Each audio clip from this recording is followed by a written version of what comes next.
안녕하세요. 산부인과 의사 확인합니다. 오늘은 지렴과 헷갈릴 수 있는 질환들에 대해서 말씀을 좀 드릴 거예요. 요즘 제가 지렴에 대해서 계속 이야기를 드리고 있는데요. 많은 분들이 지렴으로 인해서 고민을 많이 하시고 어떻게 치료를 하면 좋을지, 어떻게 하면 예방할 수 있을지, 이거는 혹시나 다른 질환은 아닌지 이런 걱정들을 많이 하시더라고요. 그래서 이 일련의 그 영상들이 도움이 좀 되셨으면 좋겠어서 찍고 있어요.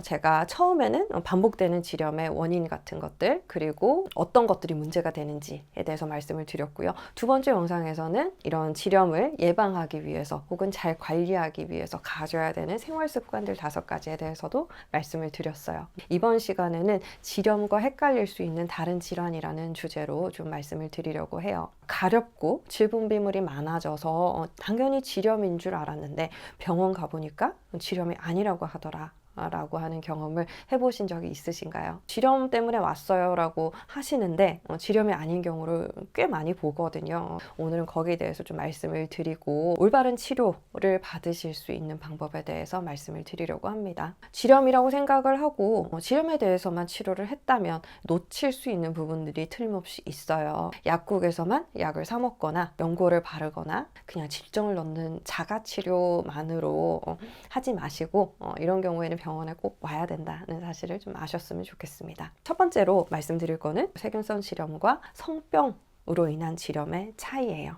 이거를 100% 감별하기는 어렵습니다. 저도 제가 분비물만 보고 나 이거 성병인 것 같아 라고 판단하기가 어려워요. 그렇지만 적어도 그냥 놔두지 않고 병원에 오셔야 되는 경우는 아셔야겠죠. 우리가 크게 이제 지렴을 나눈다고 했을 때는 세균성 지렴과 성병을 일으키는 그런 균에 의한 지렴으로 좀 나눌 수가 있어요. 세균성 지렴은요, 그냥 질내 정상 상재균인 가드네렐라에 의해서 일어나는 질환이에요.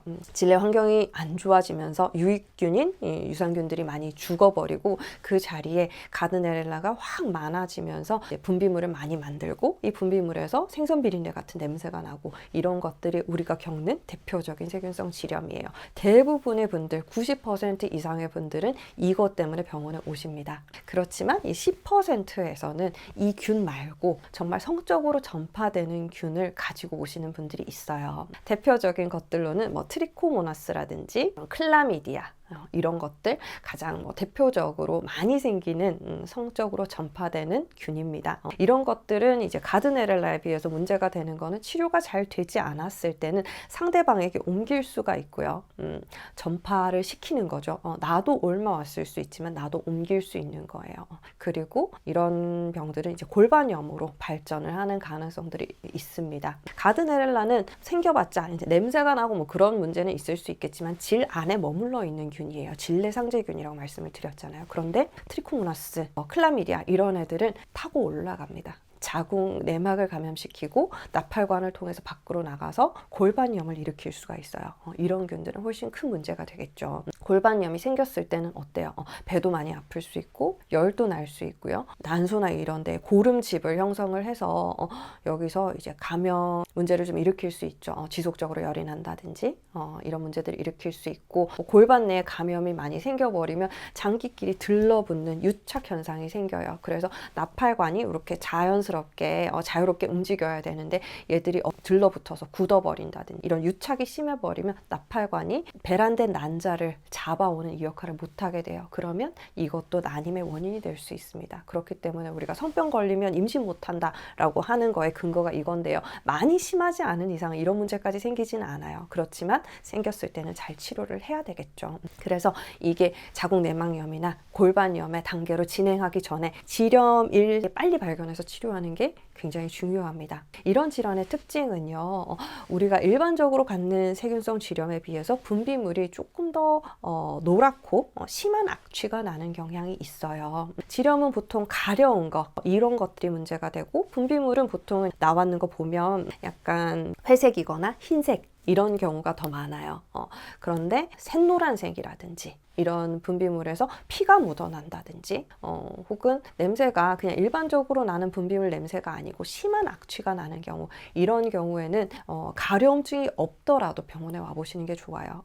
우리가 뭐 더 가려우면 더 심한 질환이라고 생각하는 경향이 있는데요. 결코 그렇지 않습니다. 우리가 질보다 자궁경부가 염증이 걸렸을 때는 오히려 가려움증은 적을 수 있어요. 그렇지만 이거는 자궁경부를 감염시키고 위쪽으로 올라가는 중일 수가 있는 거예요. 그래서 저희가 이제 외래에서 환자를 볼 때도 질염만 생겨 있는 경우보다 자궁경부에 염증까지 생겨 있다면 그거를 더 심각하게 생각을 합니다. 그래서 꼭 그럴 때는 성병 검사를 해봐요. 꼭 권유를 드립니다. 그래서 내가 이제 나온 분비물만 가지고 이제 구별하는 건 한계가 있죠. 그렇지만 정말 색깔이 너무 노랗다, 혹은 뭐 심해져서 거의 이제 초록색에 가까운 색이다, 이러면 병원 나와 보셔야 되고요. 생선 비린내 이런 정도가 아니라 정말 심한 냄새가 나는 경우 있어요. 이런 경우에는 가렵거나 그런 불편감이 없더라도 꼭 병원에 오셔야 되는 경우입니다. 그래서 이제 적절한 치료를 받으시면 성병이라고 해서 치료가 더 어렵거나 뭐 약이 더 독하거나 그렇지 않아요. 그래서 짧은 기간 치료하는 걸로 충분히 치료를 끝내고 더 안심하고 성생활을 할 수 있기 때문에 그렇게 일찍 치료하시는 게 더 도움이 될 겁니다.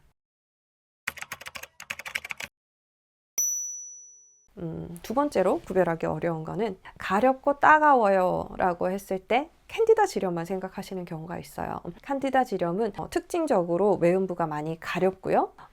부을 수가 있고요. 붉어질 수 있습니다. 그러면서 따가워요. 그런데 이런 경우에는 분비물이 좀 특이하죠. 일반적인 세균성 질염에서 보는 그냥 하얗게 물처럼 나오는 분비물, 이런 뭐 끈적하게 나오는 분비물, 이런 게 아니라 두부 으깬 것 같은 분비물이 나와요. 캔디다는 그렇습니다. 그리고 이 분비물이 너무 많아지거나 이제 정도가 심해지게 되면 거의 형광 초록색 같은 이런 분비물도 나와요.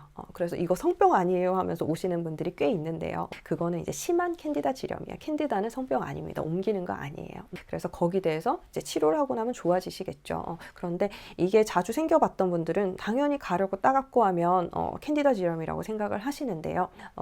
헤르페스도 처음에는 약간 비슷한 증상으로 나타날 수가 있어요. 그렇기 때문에 가렵고 따갑다고 해서 다 캔디다라고 생각하긴 어렵습니다. 이게 뭐 비율로 봤을 때는 물론 캔디다가 많을 거예요. 그런데 나는 분비물도 없고 특정한 부분이 가렵다가 따갑기 시작했어, 이러면은 이거는 헤르페스일 수 있습니다. 둘 다 근데 굉장히 피곤한 상황에서 오기 때문에 내가 증상만으로 감별하기는 어려울 수도 있어요. 그런데 헤르페스는 생기기 전에 약간 몸살 기운처럼 그렇게 있을 수가 있고요. 생겼을 때 처음에는 굉장히 작은 물집의 형태로 나타납니다. 요게 처음에 생겼을 때는 간질간질해요. 주변이 약간 붓기도 하고요.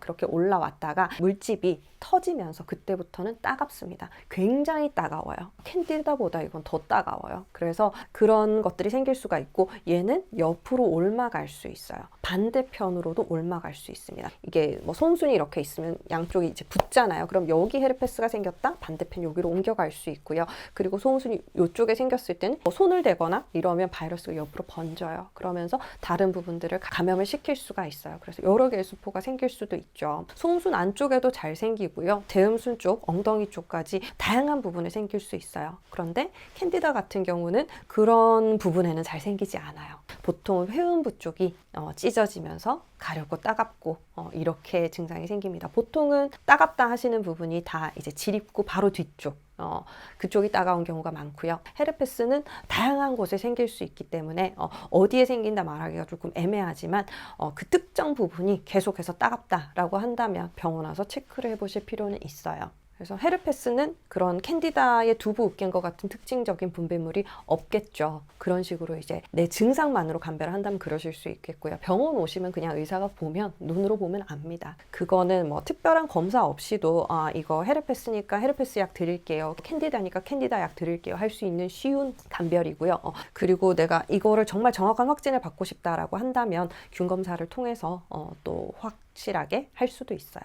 그리고 세 번째로 감별하기 조금 헷갈릴 수 있는 거는 방광염입니다. 방광염이랑 지렴이랑 헷갈려 하시는 분들이 있어요. 이거는 주로 소변을 볼 때 아파요 라고 하고 많이 오시는데요. 소변을 볼 때 아픈 경우 많이 있을 수 있겠죠. 그런데 방광염일 때는요, 소변을 볼 때 어떤 식으로 아프냐면 소변을 보는 그 시점에 아픈 게 아니고요. 소변이 나오기 시작해서 끝날 때쯤 안쪽으로 쫙 당기는 것 같은, 확 타는 것 같은 이런 통증을 호소를 많이 하세요. 그래서 찌릿찌릿하다라고 얘기를 많이 하시고요. 지렴도 생겼을 때 소변 보면 아플 수 있어요. 특히 캔디다 지렴 같은 거 심해져서 회음부가 찢어진다든지 그런 식의 상처가 생기면 따갑죠. 근데 이거는 피부가 따가워요. 요도 안쪽이 막 찌릿찌릿하게 아픈 게 아니라 피부 쪽이 따끔따끔거립니다.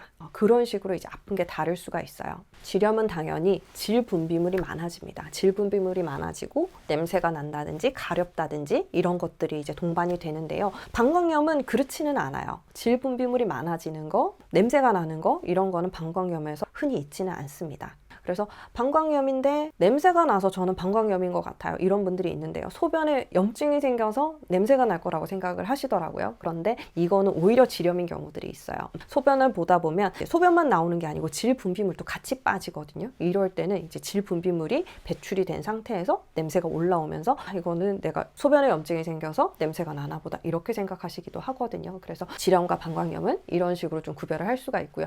방광염은 또 소변을 자주 보고 싶은 느낌이라든지 소변을 봤을 때 시원하지 않은 잔뇨감이라든지 이런 것들이 있을 수가 있고요. 심해질 때는 소변에 피가 섞여 나오기도 합니다. 그래서 이런 식으로 좀 감별을 하실 수가 있을 거고요. 그런데 우리가 아까 말씀드렸던 성병 같은 경우 있잖아요. 트리코모나스라든지 이런 경우에는 방광염과 지렴을 동시에 일어나게 만들 수 있어요. 그래서 성병은 더 열심히 치료를 해야 되는 거예요. 이거는 여기에 머물러 있지 않습니다. 이쪽 저쪽으로 번져가요. 상대에게도 감염이 될 수 있지만 방광에도 문제가 생길 수 있고 골반에도 문제가 생길 수 있고 이런 거죠. 그래서 더 적극적으로 치료를 해야 된다는 거. 그래서 내가 지렴 증상도 있는 것 같고 방광염 증상도 있는 것 같다라고 했을 때는 그냥 이제 내과나 비뇨기과에 가서 방광염 약만 타서 드시기보다는 산부인과에 오셔서 한번 확인을 해보실 필요는 있어요. 산부인과에서 방광염 치료하거든요. 그래서 소변 검사도 해보시고 질 분비물 검사도 해보시고 해서 문제가 될 수 있는 균에 대해서 정확하게 파악하고 같이 치료하시는 것도 굉장히 중요하겠습니다. 그래서 오늘은 지렴과 관련돼서 헷갈릴 수 있는 질환들에 대해서 좀 말씀을 드렸고요. 나 혼자 끙끙대고 고민하는 거 아닌 거 아시죠? 항상 이게 헷갈리는데 좀 긴가민가하다, 좀 더 적극적으로 치료를 하고 싶다라고 했을 때는 꼭 의사를 찾아서 정확한 진단 하에 치료를 하시는 걸 권유를 드리고요. 나 혼자만의 생각으로 약국에서 계속 질적 넣다 보면 이게 좋아지지는 않고 오히려 악화되는 경우들도 있을 수 있어요. 그러니까 일찍 치료받고 잘 케어를 하시기를 바랄게요. 내가 뭔가 헷갈리는 증상들이 있다라고 했을 때는 아 이거구나 라는 힌트를 좀 얻으실 수 있었으면 좋겠고요. 오늘 영상 도움 되셨다면 구독과 좋아요도 부탁드리고요. 이번 내용도 제가 잘 정리해서 카페에 올려둘 테니까요. 그거 보고 정리된 내용을 기억하고 싶다라고 하셨을 때는 글로도 좀 보실 수 있으면 좋겠어요. 카페 링크는 제가 아래쪽에 고정 댓글에 남겨둘게요. 오늘 영상도 끝까지 봐주셔서 감사합니다. 다음 시간에 저는 또 뵐게요. 바이바이.